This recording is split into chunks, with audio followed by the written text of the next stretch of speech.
रात के 2 बज रहे थे। जंगल के बीचों बीच एक पुरानी सड़क सुनसान पड़ी थी। हवा में ठंडक थी और दरख्तों के पत्ते हल्की सी फरसराहट के साथ कानों में खौफ भरी सरगोशियां डाल रहे थे। अहमद अपनी बाइक पर तेजी से जा रहा था। वो एक देहाती तकरीब से वापस आ रहा था। रास्ता लंबा, वीरान और अंधेरे में डूबा हुआ था। अचानक सामने धुंध में से एक लाल रोशनी चमकी। अहमद ने बाइक आहिस्ता की। सामने एक बूढ़ी औरत खड़ी थी, हाथ में लालटेन लिए। उसका चेहरा धुंध में छुपा हुआ था, मगर आंखों से सुर्ख रोशनी निकल रही थी। बेटा, जरा लालटेन में तेल डाल दो, बुझने वाली है। आवाज ऐसी थी जैसे किसी ने कब्र से बोलने की कोशिश की हो।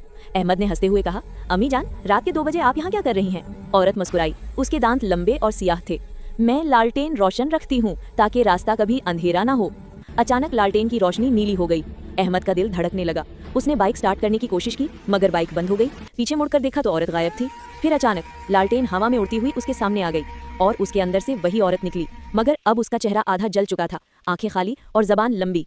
जो लालटेन की रोशनी देखता है वो कभी वापस नहीं जाता। अहमद की चीख फजा में गूंजी। अगली सुबह लोगों को उसकी बाइक मिली, लेकिन अहमद नहीं। बस एक लालटेन जमीन पर रखी थी जिसमें अब भी मध्यम सुर्ख रोशनी जल रही थी।